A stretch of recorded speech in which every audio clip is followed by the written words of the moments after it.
अस्सलामुअलैकुम 10th class. तो आज हम अपना स्टार्ट करेंगे लेक्चर नंबर 9 जो कि एक्सरसाइज 1.3 का ही क्वेश्चन नंबर 13 है और जो टाइप्स ऑफ इक्वेशंस हम पढ़ रहे थे उसकी ये टाइप नंबर 4 है। तो क्या है बेटा, इसमें ये आपके पास एक्सपोनेंशियल इक्वेशन है। एक्सपोनेंशियल इक्वेशंस कौन सी होती हैं जिसमें वेरिएबल जो है वो एक्सपोनेंट में आए यानी पावर में आए। तो ये देखें आप 3⁻² x + 2 यानी ये वेरिएबल जो है अब वो एक्सपोनेंट में आ रहा है यानी पावर में आ रहा है। तो ये होती हैं आपके पास एक्सपोनेंशियल पावर इक्वेशंस। अब इनको सॉल्व करने का मेथड देखते हैं कि इनको कैसे सॉल्व करेंगे। सो फर्स्ट ऑफ ऑल हम इस सारी जो वैल्यूज़ हैं वो इक्वेशन के एक साइड पे ले आएंगे, यानी एक साइड पे 0 होना चाहिए और बाकी सारी वैल्यूज़ दूसरी साइड पे। सो ये 3⁻² x + 2 ऑलरेडी इधर ही था। इन दोनों टर्म्स को मैंने उधर शिफ्ट किया है। ये प्लस थी माइनस हो जाएगी, ये माइनस है तो प्लस हो जाएगी और इक्वल के उस साइड पे हमने 0 लिख दिया है।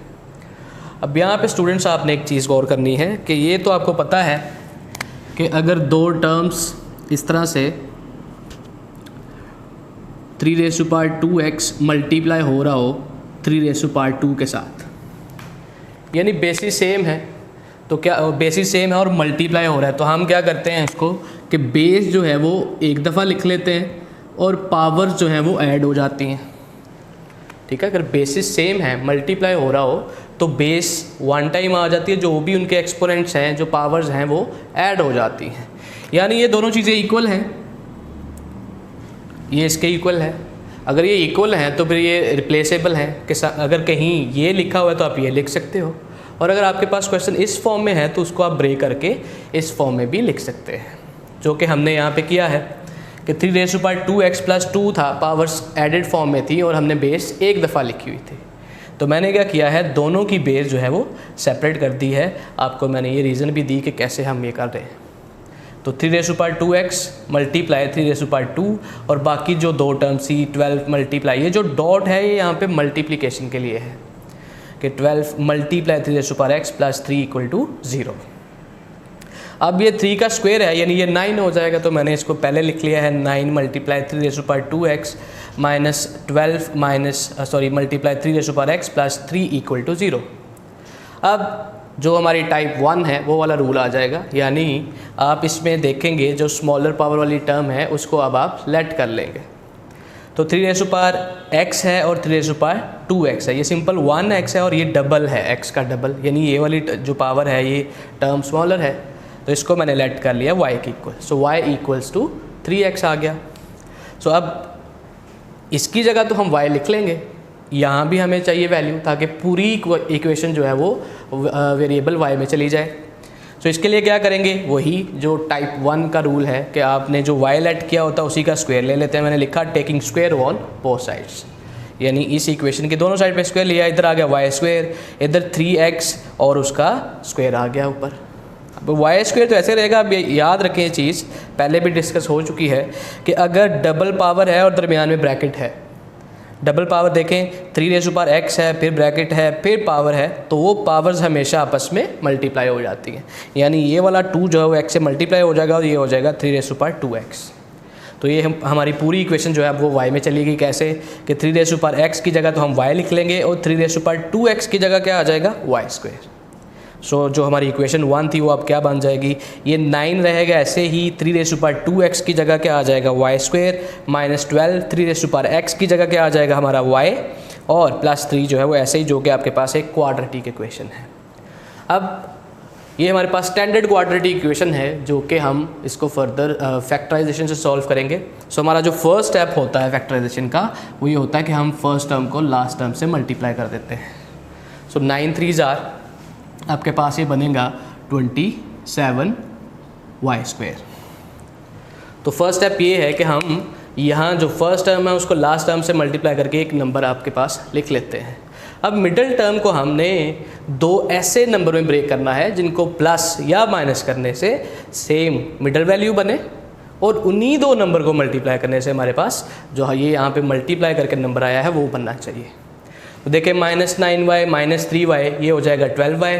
अब minus minus plus 9 3s 27 y × y² और मिड टर्म ब्रेक में फर्स्ट वैल्यू लास्ट वैल्यू हमेशा सेम रहते हैं। अब 4 टर्म्स हैं तो 4 टर्म्स में फर्स्ट 2 ये और फिर ये 2 सेकंड तो इसमें क्या है कि फर्स्ट 2 में देखेंगे क्या कॉमन है और फिर लास्ट 2 में देखेंगे। सो 9 दोनों में आ रहा है, मैंने 9 कॉमन ले लिया। अब यहाँ y भी दोनों में आ रहा है, y भी कॉमन ले लिया। सो 9y हमारा यहाँ पे जो है वो कॉमन है, यहाँ 9 था कॉमन आ गया, y स्क्वेयर है, एक y आपने कॉमन ले लिया, एक ऐसे रह जाएगा माइनस, यहाँ 9y ही है, यानी जो टर्म है वहाँ पे कंप्लीट टर्म है वही हमने कॉमन ले लिया। जब ऐसा होगा तो वहाँ फिर उसकी जगह क्या होगा, 1 आ जाएगा। इसी तरह से इन दोनों में 3 कॉमन है, मैंने 3 कॉमन लिया। अब यहाँ पे माइनस है, यहाँ प्लस है, तो यहाँ माइनस करने के लिए मुझे साथ माइनस भी कॉमन लेना है। अब ये y-1 दो टर्म्स हमारे पास, एक ये है और एक ये है। इन दोनों में देखिए जो ब्लू कलर में है y-1 वो कॉमन है, तो मैंने y-1 कॉमन लिया। बाकी जो बचा 9y-3 उसी के साथ मैंने मल्टीप्लाई करके लिख लिया इक्वल टू 0। ये दोनों फैक्टर्स जो हैं वो इक्वल टू 0 हैं, तो मैंने दोनों को ही सेपरेट अलग अलग जो है वो इक्वल टू 0 कर लिया। ये -1 है, उधर जाके क्या हो जाएगा +1, हमें y की वैल्यू यहाँ से मिल गई 1। इसी तरह यहाँ पे है तो ये आपके पास -3 है जो कि इक्वल के उस साइड पे जाके क्या हो जाएगा +3। 9 मल्टीप्लाई और उधर जाके डिवाइड हो जाएगा, तो ये हो जाएगा 3/9। अब इसकी कैंसिलेशन करेंगे, 3 1s are 3 और 3 3s are 9, यानी y की वैल्यू हमारे पास यहाँ आ जाएगी 1/3। सो दो वैल्यूज़ हमें y और y की दो वैल्यूज़ मिल गई हैं, लेकिन ये हमारा सोल्यूशन नहीं है, सोल्यूशन सेट नहीं है, क्योंकि हमारा जो क्वेश्चन है वो वेरिएबल x में है। तो ये हमने अपनी हेल्प के लिए इसको रिड्यूस किया था, कन्वर्ट किया था इन y वेरिएबल। तो वापस हम रिप्लेस करेंगे, replacing y is equal to 3x, यानी यहाँ पे हमने जो किया था कि y को लेट कर लिया था 3x के, अब यहाँ पे हम उसको रिप्लेस कर लेंगे। इस y की जगह फिर क्या आ जाएगा 3x इक्वल टू 1, ये एज इट इज़ रहा। इसी तरह से यहाँ भी y की जगह आ जाएगा 3x इक्वल टू 1/3, ये भी एज इट इज़ ही रहा। क्या है कि 3x तो ऐसे रहा। अब एक ही यहाँ पे मेथड है जिससे मैं ये कर सकता हूँ कि x की वैल्यू यहाँ निकल आए, कि दोनों टर्म्स की जो है वो बेसिस इक्वल हो, तो उनके जो एक्सपोनेंट्स हैं वो भी आपस में इक्वल हो जाएंगे।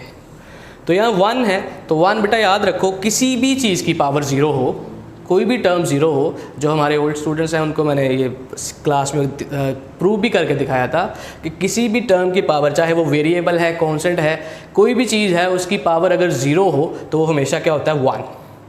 तो अब मैंने 3 की पावर 0 क्यों लिखा है, क्योंकि इस साइड पे भी 3 है, ताकि मैं बेसिस जो है वो इक्वेट करूं, तो मुझे पावर्स भी जो हैं उनका वो भी आपस में इक्वल होंगी, तो मुझे वेरिएबल की वैल्यू मिल जाएगी। सो ये 3⁻0 लिखा, क्योंकि किसी चीज़ की पावर 0 1 होती है, तो इस 1 की जगह मैंने ये लिखा है। अब बेसिस इक्वल हैं तो पावर भी इक्वल है, तो x की वैल्यू यहाँ पे क्या आ जाएगी 0। इसी तरह से दूसरी साइड पे जाएंगे तो ये 3⁻x इक्वल टू 1/3 है। अब इस 3 की पावर डिनोमिनेटर में यहाँ पे क्या है आपके पास +1 है। अगर इसको मैं ऊपर ले जाता हूँ इस 3 को, देखो रेसिप्रोकल में हम क्या करते हैं, टर्म अगर ये इस तरह से है, यानी इसका जो कैप है डाउनवर्ड है और ये टेल अपवर्ड है, तो रेसिप्रोकल में क्या होता है, पूरी टर्म को ही हम इस तरह से उल्टा देते हैं। लेकिन जब एक टर्म को ऊपर नीचे मूव करूँगा तब साइन में जो है वो चेंज आता है। अगर हम रेसिप्रोकल लेते हैं तब साइन नहीं चेंज होते टर्म्स के, जो प्लस है वो प्लस ही रहती है, जो माइनस है वो माइनस ही रहती है। अगर किसी एक न्यूमरेटर को या डिनोमिनेटर किसी एक वैल्यू को मूव करेंगे तब उसका साइन जो है वो प्लस या माइनस होता है। तो ये 3 जो है यहाँ पे प्लस है, अब मैं इसको ऊपर सिर्फ शिफ्ट कर रहा हूँ, 1 जो है वो नीचे आ जाएगा, 1 लिखने की ज़रूरत हमें नहीं होती। तो ये +1 है, ऊपर जाके क्या हो जाएगा -1। सो बेसिस इक्वल है तो एक्सपोनेंट्स भी क्या हो जाएंगे इक्वल, सो x इज 1। तो आपका जो सोल्यूशन सेट है वो आ जाएगा -1 0। इसमें मैं पहले भी बता चुका हूँ कि ये जो नंबर्स हैं जो आपके आंसर्स आते हैं इनकी अरेंजमेंट से कोई फ़र्क नहीं पड़ता, क्योंकि ये दोनों ही वैल्यू x की होती हैं, तो पहले कौन सी लिखनी है बाद में कौन सी लिखनी है इससे कोई इशू नहीं होता। टाइप 4 का ही एक और क्वेश्चन करेंगे जो कि है क्वेश्चन नंबर 4। इसमें जो हमने पहले टाइप 4 का क्वेश्चन किया है उसमें और इसमें थोड़ा सा डिफरेंस है तो ये भी एक्सपोनेंशियल इक्वेशन ही है, लेकिन क्या है कि यहाँ 2⁻x है और यहाँ 2⁻−x है, तो दोनों सेम ही टर्म्स हैं। बस हमें ये करना है कि ये जो माइनस पावर है इसको पॉजिटिव करना है। और हमें आपको पता है कि पावर अगर ऊपर नेगेटिव है यानी न्यूमरेटर में नेगेटिव है तो उसको अगर डिनोमिनेटर में ले जाएंगे तो वो पॉजिटिव हो जाएगी। जब हम ये करेंगे तो ये हमारे पास एक्चुअली टाइप 2 का क्वेश्चन बन जाएगा। ठीक है, तो हमने क्या करना है कि ये जो 2x + 64 तो ऐसे रहेगा, ये माइनस एक्स है, 2 raise to power minus X है। तो इसको पॉजिटिव करने के लिए मैं डिनोमिनेटर में ले गया हूँ। -20 इक्वल टू 0 ऐसे ही है। अब आप याद करें कि जो टाइप 2 है उसमें क्या होता था कि हम यहाँ पे जो टर्म है उसको y लेट करते थे, तो जो यहाँ पे टर्म है वो उसी का रेसिप्रोकल है, यानी यहाँ पे सेम टर्म है। आप इस तरह से इसको ले लें कि 2 रेज़ टू पावर x यहाँ भी है और यहाँ भी है। जब मैं इसको y लेट करता हूँ इसका मतलब ये कि यहाँ भी y आ जाएगा, यहाँ भी y आ जाएगा, सेम टर्म होने की वजह से। सो मैंने लेट किया कि y is equals to 2 raise to power x, यानी हमने 2 रेज़ टू पावर x को यहाँ पे y लेट कर लिया है। तो जो इक्वेशन 1 है उसमें अब क्या चेंजेस आएंगे कि ये 2 रेज़ टू पावर x है, उसकी जगह हमारे पास आ गया y। यहाँ 64 ऐसे ही रहा, 2 रेज़ टू पावर x है, उसकी जगह भी y आ गया।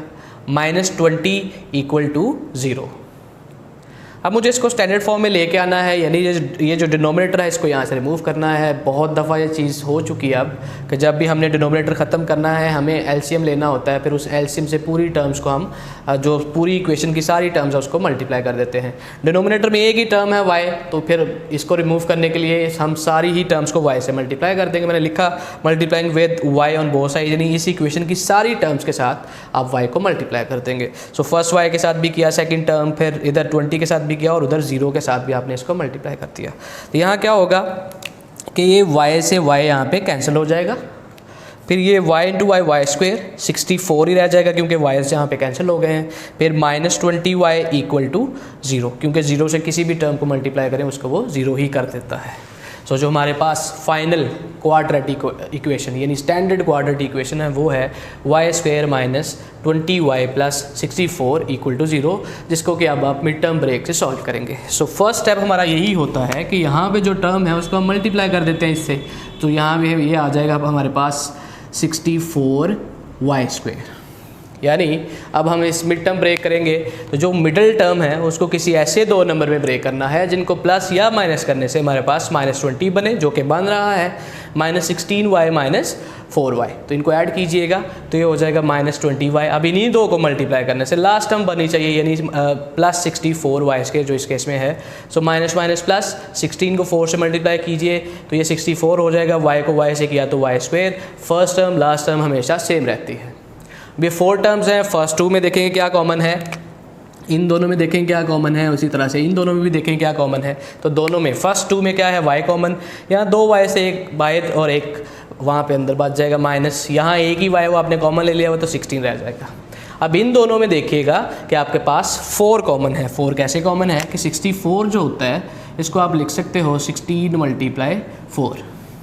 तो मैंने इन दोनों में से मैंने 4 कॉमन लिया है, साथ माइनस कॉमन लिया है। क्यों लिया है, क्योंकि यहाँ पे प्लस है, मुझे माइनस बनाना था इसको, क्योंकि इधर भी माइनस है तो मैंने 4 कॉमन ले लिया, -4 कॉमन ले लिया। तो ये यहाँ 4 ही था वो बाहर, सो y आ गया। यहाँ आपके पास 16 और 4 था वो आपने कॉमन ले लिया तो क्या आएगा 16। ये जो माइनस कॉमन लेने की वजह से प्लस जो है यहाँ पे माइनस हो जाएगा।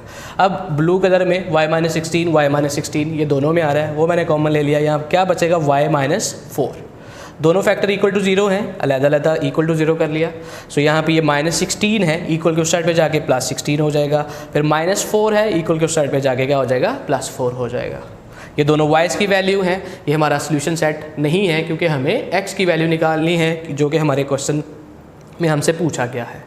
सो इस y को वापस जिस चीज़ के लेट किया था उसको रिप्लेस करते हैं। सो रिप्लेसिंग y = 2x, क्योंकि हमने यहाँ पे y को इक्वल किया था 2x के। सो यहाँ पे y की जगह आ गया 2x = 16, यहाँ भी y की जगह 2x और इक्वल टू 4। अब इसको फर्दर सिंप्लीफाई करते हैं। ये 2x वैसे रहेगा, 16 जो है वो 2 होता है, और भी पावर्स बन जाती हैं, 4 का स्क्वायर भी होता है 16। लेकिन मैं यहाँ पे 2 की पावर क्यों लिख रहा हूँ, क्योंकि इधर भी जो आपके पास टर्म है वो भी 2 है, जो बेस है वो 2 है, ताकि हम बेसिस को इक्वेट करें तो एक्सपोनेंशियल जो है वो भी इक्वल आ जाए। सो 2 इक्वल है 2 के तो एक्सपोनेंट भी इक्वल हो जाएंगे, यानी x = 4 आ जाएगा। सिमिलरली यहाँ भी 2x है, 4 है, 4 को आप लिख सकते हो 2 का स्क्वायर। सो बेसिस इक्वल, सो x = 2। ये आपके पास x की 2 वैल्यूज़ आ गई हैं। सो इसका सोल्यूशन सेट आप लिखोगे 2 और 4, जो कि आपका फाइनल आंसर है।